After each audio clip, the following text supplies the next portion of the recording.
That, I would like to introduce tonight's august speaker. We are so privileged to have with us tonight Father Ghevond AJAMIAN, who is known, I'm sure, to most, if not all of us here. He is the pastor of St. Sarkis Church in Dallas, Texas. He grew up in St. Leon's in Fair Lawn, New Jersey, and is a graduate of St. Nerses and St. Vladimir's seminaries.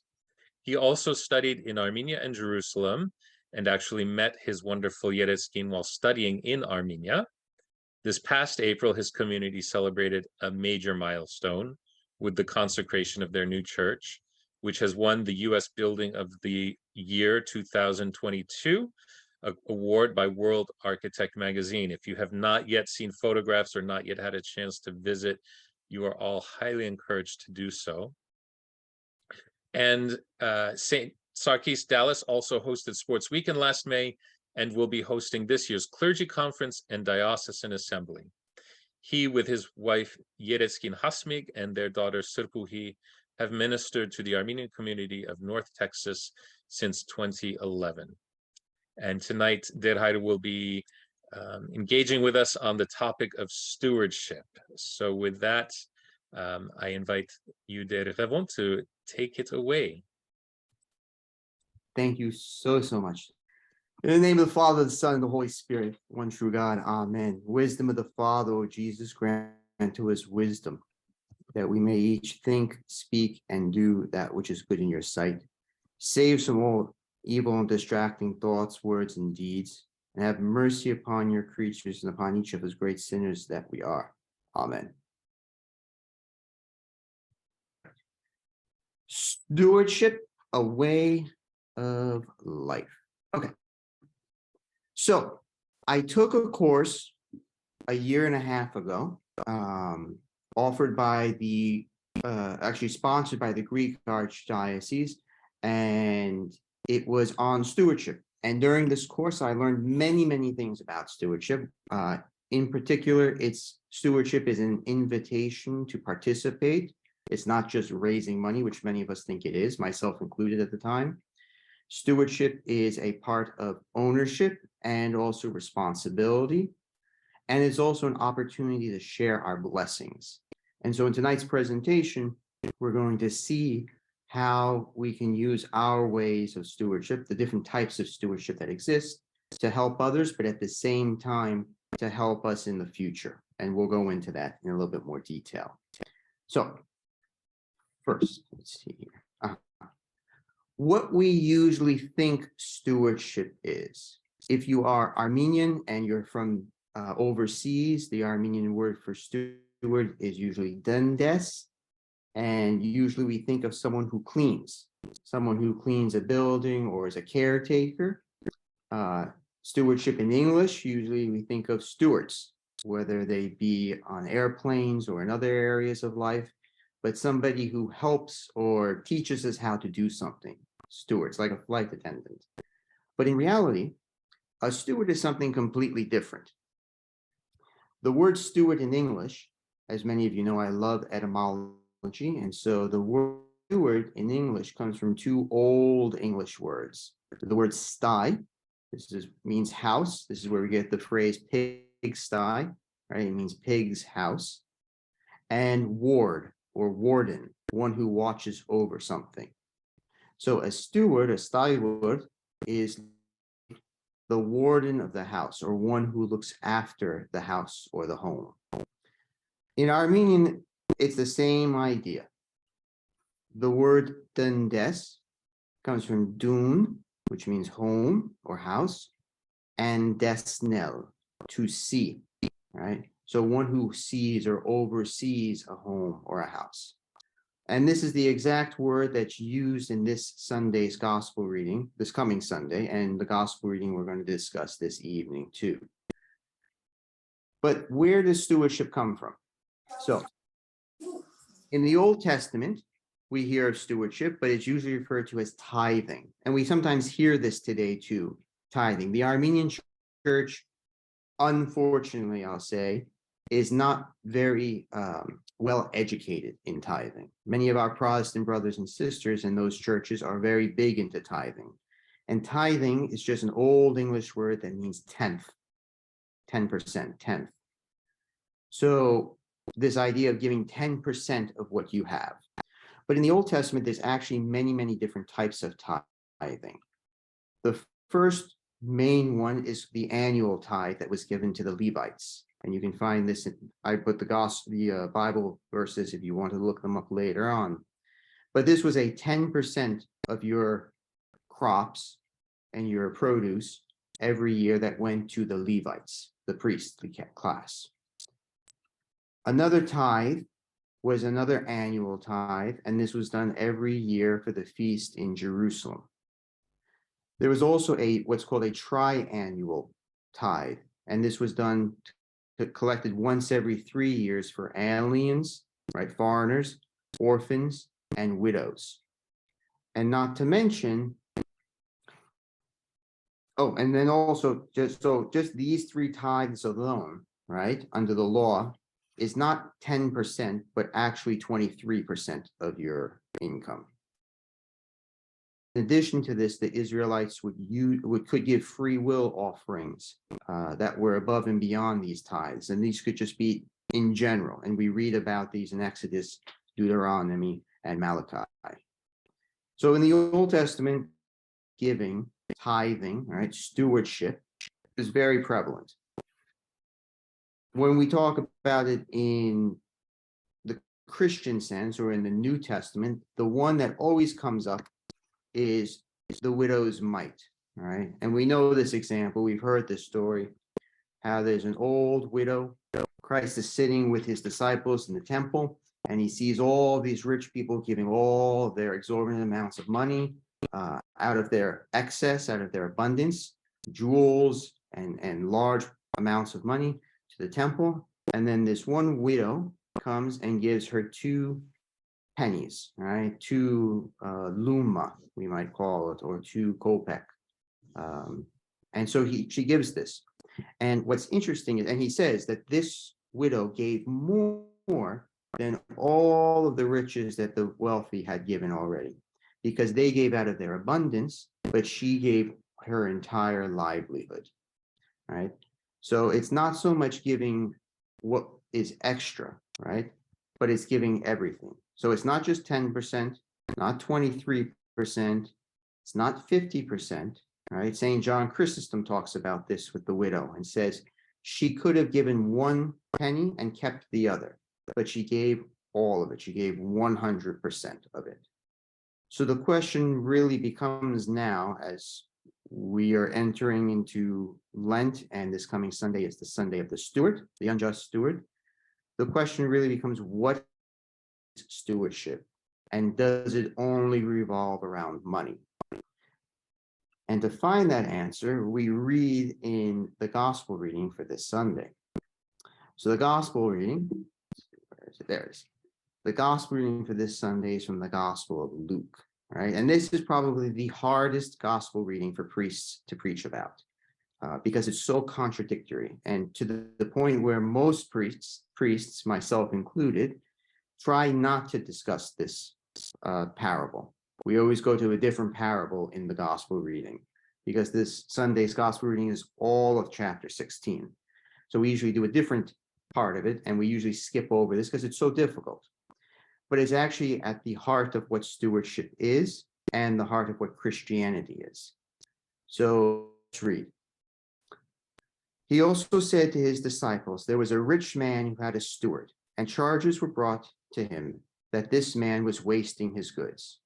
And he called him and he said to him, what is this that I hear about you? Turn in the account of your stewardship, for you can no longer be steward. And the steward said to himself, what shall I do, since my master is taking the stewardship away from me? I am not strong enough to dig, and I am ashamed to beg. I have decided what to do, so that people may receive me into their houses when I am put out of the stewardship. So summoning the master's debtors one by one, he said to the first, how much do you owe my master? He said, 100 measures of oil.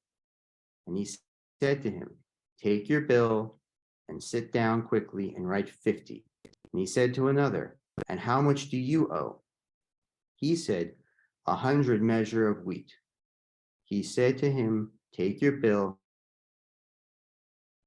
The master commended the dishonest steward for his shrewdness, for the sons of this world with their own generation. I tell you, make friends for yourselves by means of unrighteous mammon, so that when it fails, they may receive you into the eternal habitations. So when we read this, it sounds a little strange, because the question then begins or comes up. So are we supposed to steal? Is he saying, I want you to go and steal?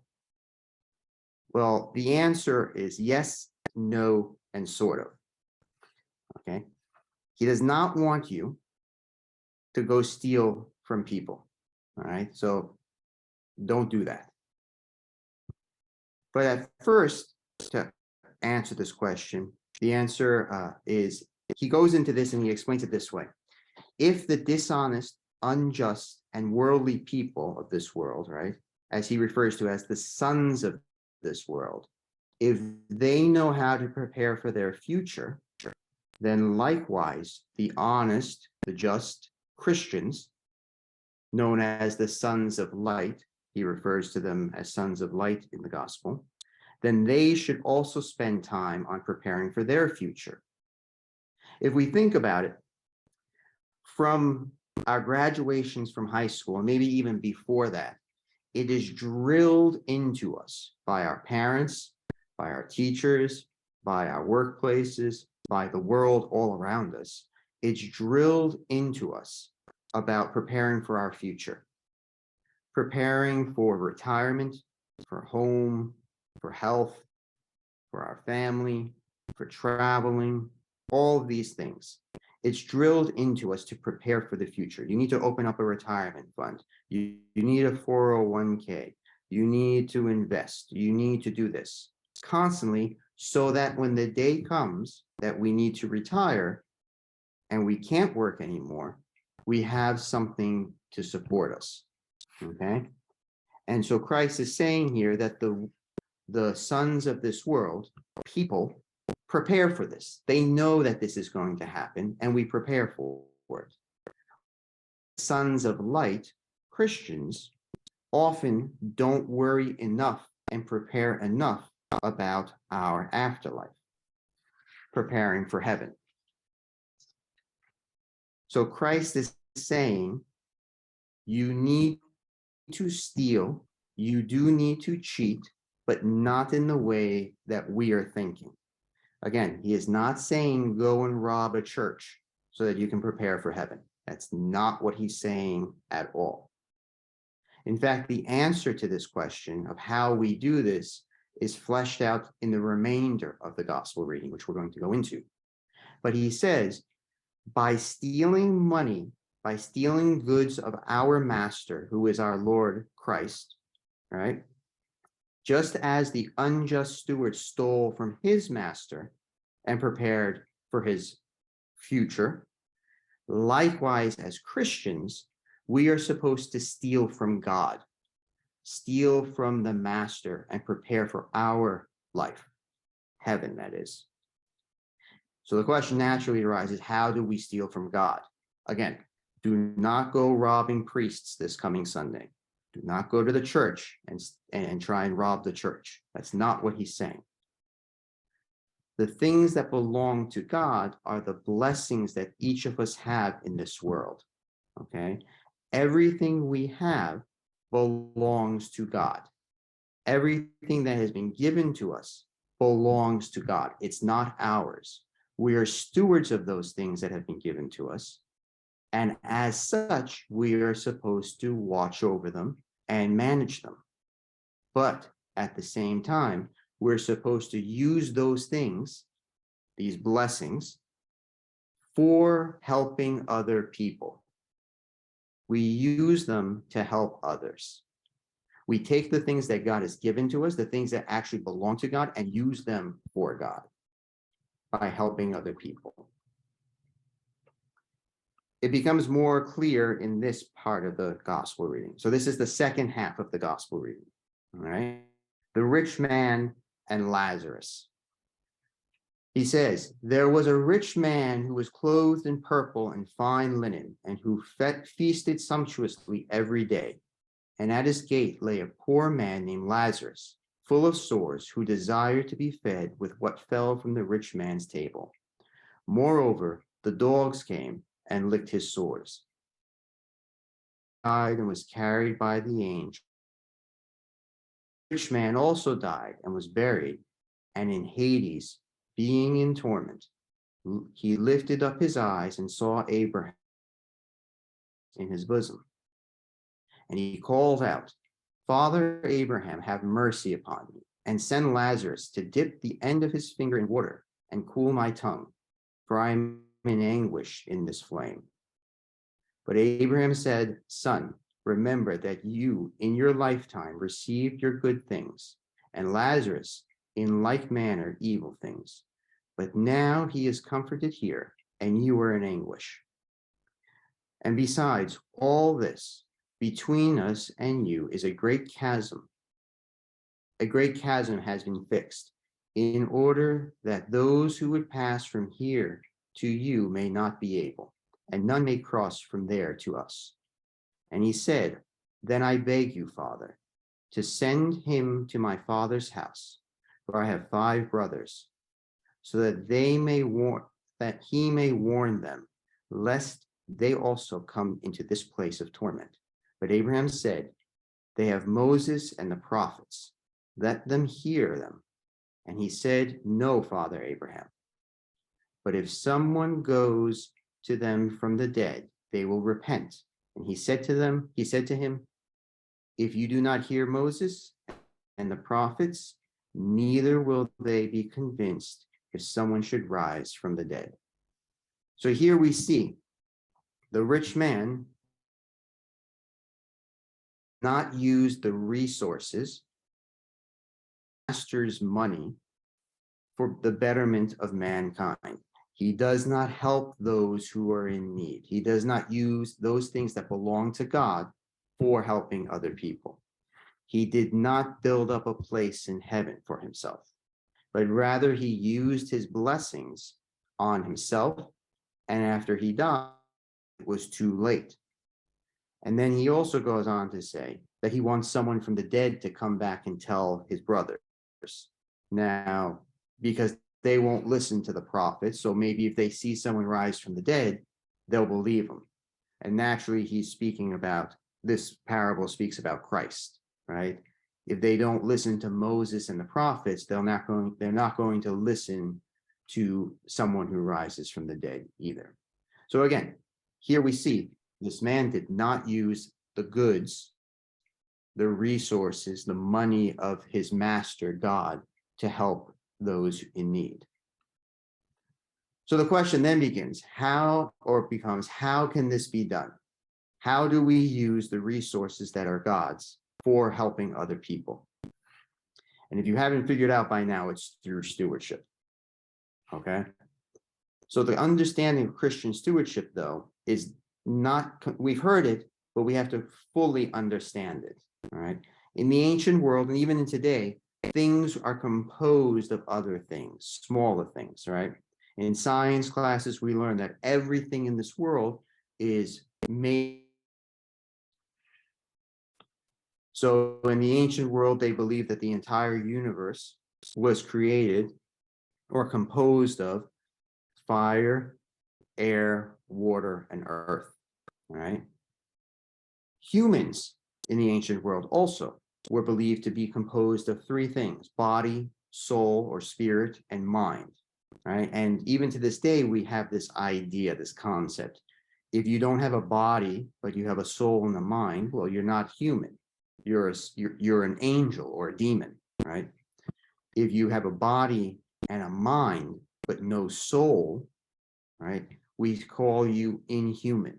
You're not human, you're inhuman. If you don't have a soul and you're just a body and a mind and you have no spirit in you, then you're just, you're not human.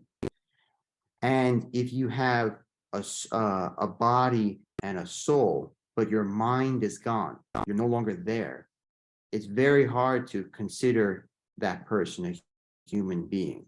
They may be a human, but they're not a human as we would think, because they're not functioning anymore. They're just there. But then for stewardship, also it composes of three things. And I'm sure all of you have heard this: time, talent, and treasure, right? This is what stewardship is. It's not just treasure. It's not just money. It's not just volunteering. It's not just your talents. It's all three of these things combined. And if we are able to use all three of these things, then true Christian stewardship takes place.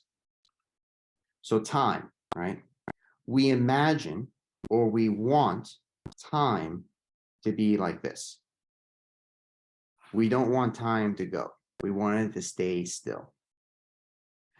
But in reality, we all know that time is this. Time is going away. It's passing by. And for that reason, we are very frugal and very defensive of our time, right? We don't like to waste our time. And the Bible teaches us this too. A couple of tenets that the Bible teaches us about time is life is brief and we cannot be presumptuous about the future. All of us, unfortunately, know someone who one day they're here and the next day or the next week they're gone. They've passed away without warning. Unfortunately, this happens. So we have no guarantee of the future. We also know that the eternal gives meaning to the temporal. That is to say, those things that exist today, our lives today, are made meaningful in knowing that the future is eternal, that there is something beyond this, right? St. Paul writes about this, and he says, if Christ is not risen from the dead, then all of this that we're doing is for nothing. It's all in vain. So the eternal gives meaning to the temporal. Like all other assets that we have, our time is owned by God.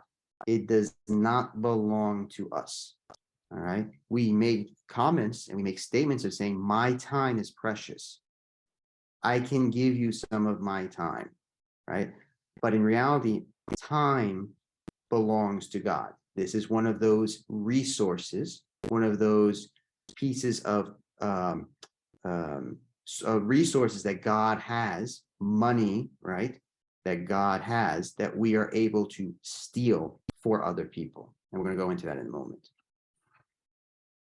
We must be sensitive to opportunities so that we can make the most of them, right? So we can't just do anything and everything people ask us to do or is available for us to do. We have to take into consideration what is available, what opportunities there are, and make the most of them. And then finally, our use of time will reflect our priorities, right? You know how much someone cares about someone or something by the amount of time they dedicate to it. And this priests know this. I'm giving you a secret. There's a pearl of wisdom to all of you. If you do not participate in the church, but you go to church once or twice a year and you tell your dad or your high school, I love the church, I love God, I pray every day, I do all of these things, but you do not really prioritize those things. Priests notice. We may not go out on it, we may not say it, but all of us know who is involved in the church. And because our time reflects our priorities. And God also sees this. He sees where we are in our life and what we dedicate our time to. And that tells him where our priorities are. Are your priorities dedicated to worshiping God, evangelizing, and bringing people to Christ? Or are your priorities dedicated to preparing for your retirement fund, traveling the world, and making sure that people see and know who you are? These are all things we have to keep in mind. So time is one way or one thing we can use that belongs to God that we can dedicate and steal and give to other people. Talent is the next one, right? Talent requires time, but it also requires at times sacrificing treasure, because we use our time, we use our talent as usually ways to make money, right? If we are in marketing, we can use our marketing skills and not charge the church or charge someone for using those skills. If we're a carpenter, we can use our skills, our talents to help build something for the church or for the community or for someone else, charging them, right? If we're a lawyer, we can use our time to help someone, give them legal advice without charging. And there are many different ways to give and use our talent, right? We can sweep, right? We can sing and cook at a cookout, right? We can move tables in the church. We can clean the floors, we can visit people, we can call people. Some of us are great and talented at interacting and speaking with people. Other people do not have that talent. I know that. Some people are not good with others and they don't work well with others, but they have other talents. All of these talents, which are not ours, remember that, our talents belong to God. And since they belong to God, we can use them, again, steal them, and give them back to people in order to prepare for our afterlife, to prepare for heaven. And the last way is through treasure. And this is what everyone thinks about when we think about and hear stewardship, right? It helps, naturally, it helps pay the bills. It helps keep the church in budget, right? A form of tithing is just a way of giving something back to God, right? We hear this often, this phrase, tithing or dedicating or donating treasure, money, is giving back to God.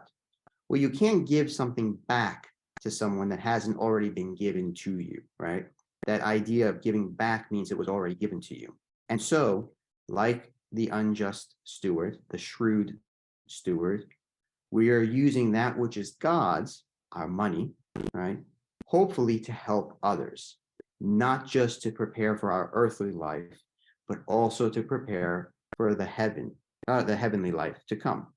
In a sense, we can think about it as we prepare for our earthly retirement here. Some of you are already in retirement, right? But we also have to prepare for our spiritual retirement.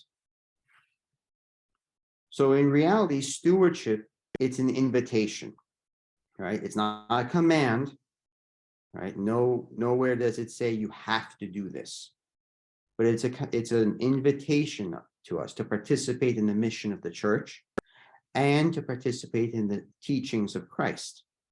And in doing so, right, in answering that invitation to stewardship, we are preparing for our future, our spiritual retirement. Just like they teach us, and as I said earlier, they teach us from a very young age that you need to prepare for your retirement, right? And what do they say? If you're young, or even if you're older, I should say, sorry, even if you're older, they say you don't have to worry, you don't have to put in huge amounts of money to prepare for retirement. They say little amounts is okay, but it has to be consistent, even with a little, because over time, that will grow. Your stewardship, right? Or I should start off, your retirement fund will grow if you constantly put little bit in all the time. Likewise, our stewardship or our spiritual retirement grow also, but we have to constantly do it. One perfect example from the Gospels is the feeding of the 5,000, right? And we know this story. It's the only gospel, it's the only miracle that takes place in all four Gospels, right? Not walking on water, not raising the dead, not healing the lepers, not casting out demons, right? These are found in the different Gospels, maybe in 1, 2, or 3 of them, but the only one that's found in all four Gospels is the feeding of the 5,000. And then the question naturally arises, why? Why would Christ, or why would the apostles, right, the evangelists, say this is so important that everyone needs this. I mean, one reason for this is it's the only thing we can all relate to, right? All of us can relate to hunger, whether you're 2 hours old or 102 years old. We all know what hunger is, and we all know what that pain feels like, right? We don't all know what it is like to lose a child, or to be in a storm in a boat, or to be blind or to be deaf. We don't understand these things. We don't know how to relate to these necessarily, but we all know what it means to be hungry, right? But at the same time, this is also an invitation. This is an invitation to stewardship, the feeding of the 5,000. Because when they say to him, when the apostle or the disciples come to Christ and they say, there's no food, these people are hungry, send them home, send them to the villages to go and eat because it's late. Christ makes an invitation. He says, you give them something to eat. He invites the disciples to give them something. And they don't have anything. In fact, one of the Gospels says there's only one boy, little boy, who has 5 loaves of bread and 2 fish, right? And Christ takes it, he blesses it, he breaks it, and he divides it, and it multiplies to be able to feed 5,000. Likewise, I'm going to go into our retirement funds real quick. You put a little bit of money in, and over time, it will multiply. It will take time, but it will multiply and become a huge amount of money. Likewise, the very little that we have to offer to Christ, to offer to our fellow humans, our fellow man, whatever it may be, as little as it may be, Christ will take that and will multiply it. He'll multiply it and it will be able to help hundreds and thousands and maybe even more. So to be able to say, or for someone to say, I don't have anything to give, I have no talent, I have no time, I have no treasure, I can't do any of that. We go back to what Christ said in the gospel reading for this Sunday, where he says very specifically, the sons of this world prepare for their future. If only the sons of light would do that too, right? If the people of this world are able to prepare for their future in this world, we as Christians should be even more willing and ready to prepare for our future in the afterlife. Saint John Chrysostom of the 4th century says very specifically, a rich man is not one who has much, but one who gives much. For what he gives away remains. We may say, oh, this is all I have, this is what I need. But if he gives it away, Christ will bless it and multiply it and give it back even more, right? We see this with the widow. She had only 2 pennies and she gave it all. So hopefully, if we are able to do these things and live a steward-filled life, we'll be able to hear what Christ says at the end. He says, well done, good and faithful servant. Enter into the joy of your Lord, right? But the only way we'll be able to hear this is by making stewardship a way of life. It's not just something done on Sundays. It's not something done once a year during Lent. It's not done only when we feel moved to, because somebody is guilting us into doing something. Stewardship needs to be something that is constant, always, and continuous throughout our lives. And it has to become a way of life, not just, as I said, something we just do once in a while.